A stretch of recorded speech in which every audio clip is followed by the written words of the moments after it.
ఏంట్రా కూతలు? మరి లేకపోతే ఏంటమ్మా, ఇందాకేమో లత దృష్టిలో నేను శత్రువుని అవ్వకూడదని అందుకని ఇంటి నుంచి వెళ్ళిపోతానని అన్నారు. ఇప్పుడేమో మధ్యలో ఎంట్రీ ఇచ్చేసి దాన్ని బెదిరించి బ్లాక్ మెయిలింగ్ చేశారు. మీరు మాకు అస్సలు అర్థం కావట్లేదమ్మా. అదేరా రాజకీయం. నేను వెళ్ళిపోతానంటే మీరు దానితో ఎలా ప్రవర్తిస్తారా అని అలా అన్నాను. ఇప్పుడు నేనిక్కడ లేననేసరికి మీరు చెలరేగిపోయారు. ఆఖరికి ఇది దాని జుట్టు కూడా పట్టుకుంది. అంటే రేపు దాన్ని యానం తీసుకెళ్ళాక ఇదే రేంజ్లో దాన్ని టార్చర్ చేస్తారన్నమాట. లేదమ్మా. ఇదే లాస్ట్ అండ్ ఫైనల్ గా చెప్తున్నాను. మీతో పాటు తీసుకెళ్ళినా అది మీ మాట వినేలాగా చేసుకోండి. మీరు చూపించేవాణ్ణి పెళ్లి చేసుకునేలాగా తయారు చేయండి. అంతేకాని మీ కంత్రి బుద్ధులన్నీ దాని మీద ప్రయోగించి అది మిమ్మల్ని అసహ్యించుకునేలా చేశారో మన పని జరగదు. అర్థమైందా? అర్థమైందమ్మా. సరే, అది రెడీ అయ్యి వస్తుంది. మీరు వెళ్ళండి. నేను వీరనారాయణ ఇంటికి వెళ్ళొస్తాను. తమ్ముడు పదరా.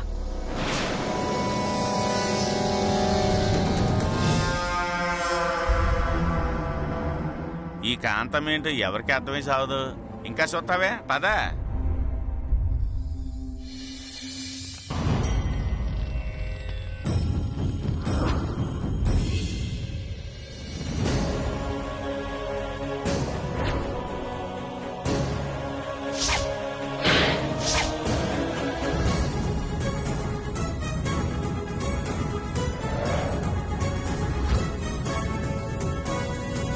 వీరనారాయణ గారు, మా చిట్టమ్మని రవిచంద్రని పూజలో కూర్చోపెట్టి వాళ్ళమ్మా నాన్నల అంతు చూద్దామని ట్రై చేస్తారా?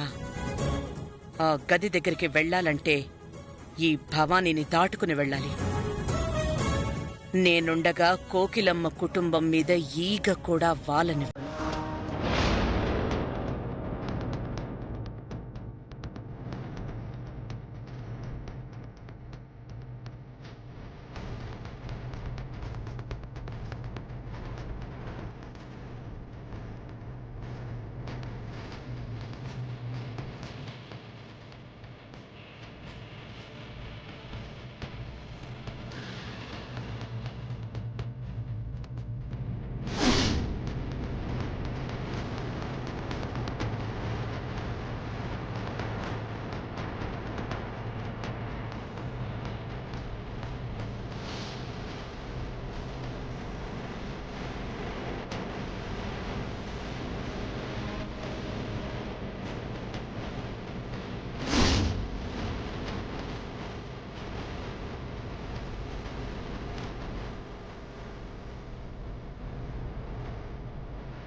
ఇక్కడ పని అయిపోయింది. ఇక కొడుకు గది సంగతి చూడాలి.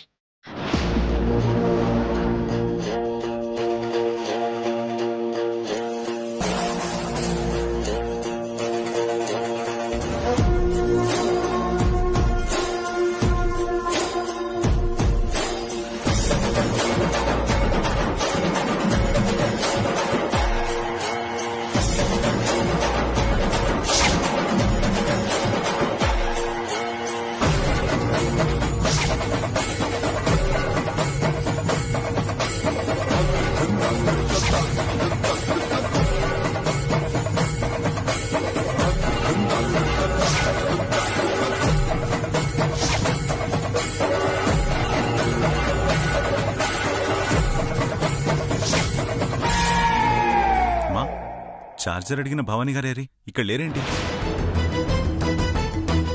అదే నాకు అర్థం కావట్లేదురా. నన్ను నీళ్ళు అడిగారు. వీరనారాయణ గారు, అయ్యయ్యో! అమ్మా చిట్టమ్మ, భవానీ గారు ఎక్కడ? వీరనారాయణ గారు, కొంపలు మునిగిపోయండి. ఏమైందండి? మీ ఇంట్లో దొంగలు పడ్డారు.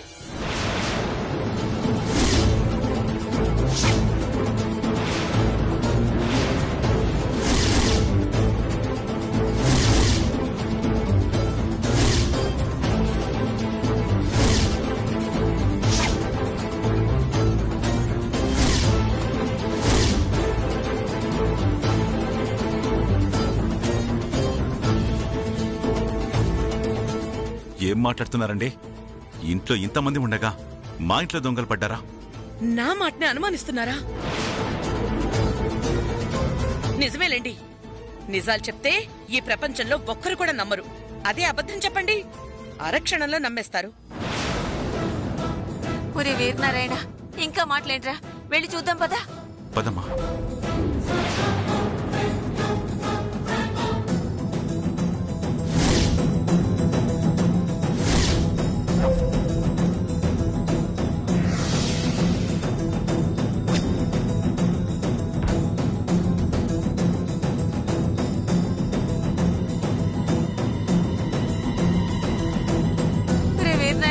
చూసావా, కబోర్డ్ తెరిచుందిరా.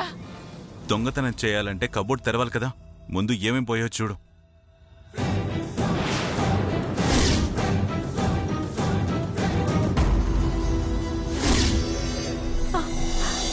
అయ్యయ్యో భగవంతుడా, నా నగలు దోచుకెళ్ళిపోయారే, నా డబ్బు దొంగిలించేశారే. కబోర్డ్లో ఒక్క రూపాయి కూడా లేకుండా చేశారు. నా బాధ నేనెవరితో చెప్పుకోను భగవంతుడా. అమ్మా, మహా అంటే నీది ఒక 50 తులాల బంగారము, ఓ 50 లక్షల రూపాయల క్యాష్ పోయి ఉంటుంది. కానీ నా బీరువాలో ఇంతకంటే ఎక్కువ డబ్బు, ఇంతకంటే ఎక్కువ బంగారం ఉంది. ముందు దాని సంగతి ఏంటో చూద్దాం. పదండి.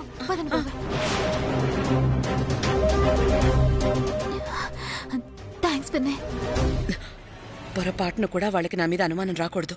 ముందుక్కడి నుంచి వెళ్దాం. పదండి.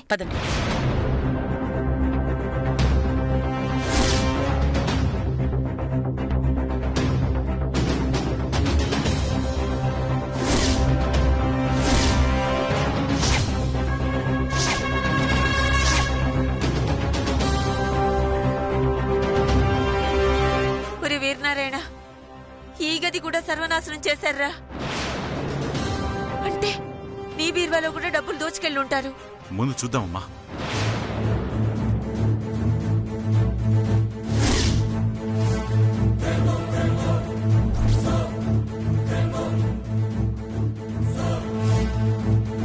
ఓ మై గాడ్,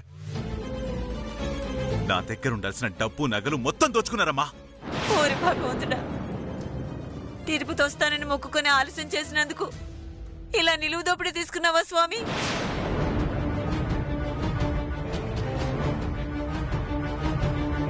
స్వామి, నెల తిరగకుండా నీ గుడికి వస్తాం స్వామి. దయచేసి మా డబ్బులు మాకు దొరికేలా చేయి స్వామి. నీకు దండ పెడతాను స్వామి. ఏడుకొండలవాడ వెంకట్రమణ గోవింద గోవింద గోవింద. బాధపడకండి పెద్దమ్మ గారు, ఈ పని ఖచ్చితంగా ఇంట్లో వాళ్లే చేసుంటారని నా అనుమానం. వీరనారాయణ గారు, ఇంట్లో ఉన్న వాళ్ళందరినీ మీరు ఒకసారి తనఖా చేయండి. డబ్బులు ఎక్కడికి పోయాయో, ఎవరు దాచిపెట్టారో వివరాలు మొత్తం మీకే తెలుస్తాయి. ఏం మాట్లాడుతున్నారండి? అంటే ఈ దొంగతనం చేసింది నా అనుచరులనా మీ అనుమానం? పిన్నాడిన దాంట్లో తప్పే ఉంది బాబాయ్. మీ అనుచరులు కాకపోతే ఇంట్లో పండుగలు చేసుండొచ్చు కదా. అవును సార్, మన పాటికి మనం పూజలో బిజీగా ఉన్నాం. దాన్ని అదునుగా తీసుకుని ఇంట్లో వాళ్ళే చేసుండొచ్చు కదా. ఇప్పుడే తేల్చేస్తాను. రేయ్, ఎక్కడ తెచ్చారా?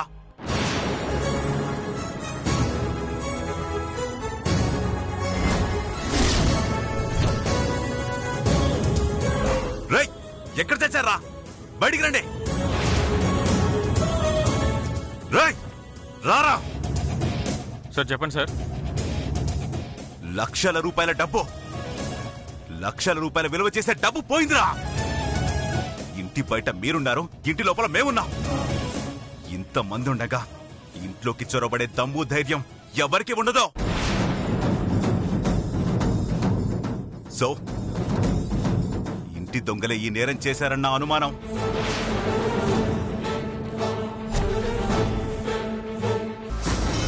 మర్యాదగా నిజం చెప్పారా? సరే, లేకపోతే జాలి దయ లేకుండా అందరినీ షూట్ చేసి పడేస్తాను. ఆహా తొందరపడకండి. చంపితే నిజాలు బయటికి రావు. మీ స్టైల్లో మీరు అడగండి, వాళ్ళ స్టైల్లో వాళ్ళు చెప్తారు.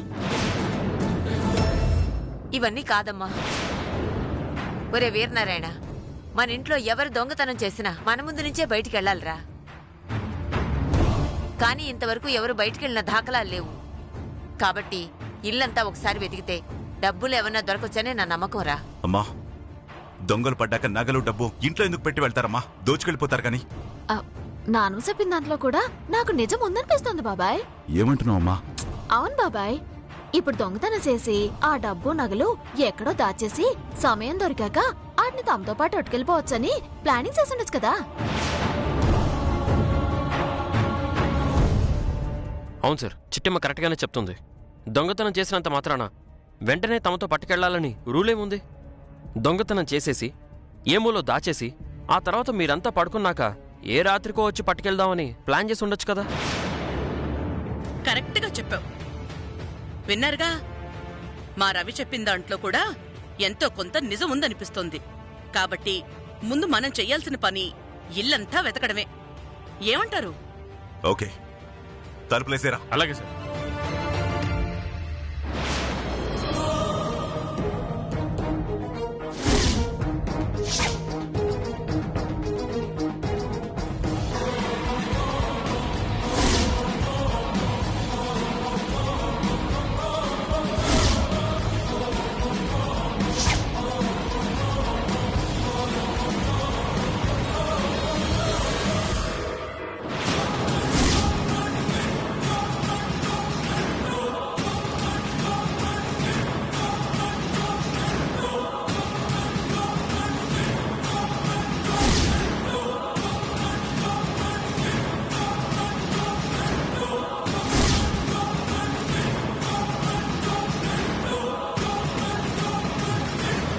అమ్మా, ఎవరైనా వచ్చారా? ఎవరు లేర్రా. నువ్వు అటెళ్ళు, నేను ఇటెళ్తాను. వదిలిపెట్టద్దు.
తీసారా?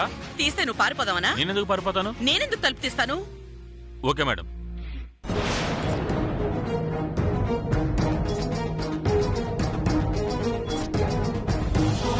పిన్ని, నిజంగా నువ్వు వచ్చేసరికి చాలా ధైర్యంగా ఉంది పిన్ని. ఇకెళ్ళి అమ్మ నాన్న నడిపించేద్దావా? వద్దు. రవిచంద్ర లేక నువ్వు లేకపోతే వీరనారాయణకు అనుమానం వస్తుంది.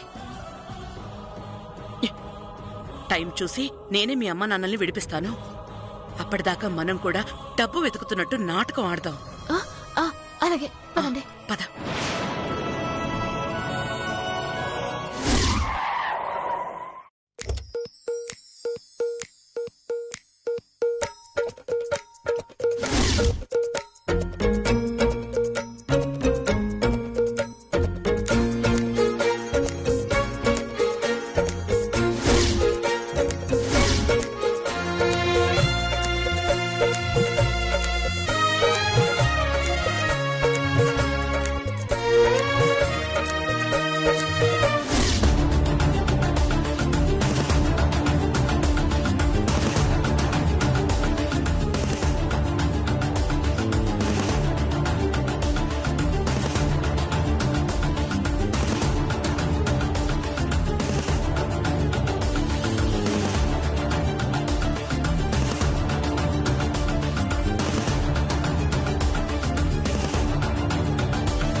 कभी भी।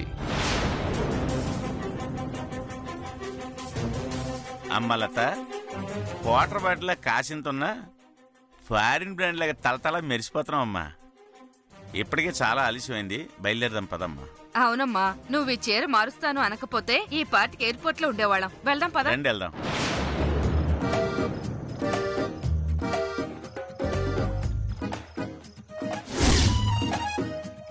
ఏమయ్యా, వీడెవడు తెల్ల బట్టలు వేసుకుని తెగ ఊపుకుంటూ వస్తున్నాడు? అవునే, పంపదీసి కాంతమ్మ గారి కోసం వస్తున్నాడేమో.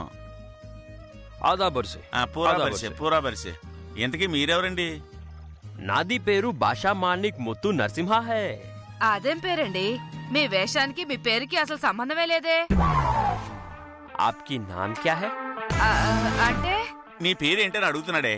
ఆహా, నా పేరా అండి? ఆదిలక్ష్మి అండి. ठीक है. మీ పేరు ఆదిలక్ష్మి అంటే మీరేమన్నా లక్ష్మీ దేవతలాగా ఉన్నారా? లేరు కదా? అవునండి, లేను. మరి నాది అంతే. అర్థమైందండి. ఇంతకీ తమరు ఎవరి కోసం వచ్చారు? మీది పక్కకి వస్తే నాది చెప్తాది. రండి రండి.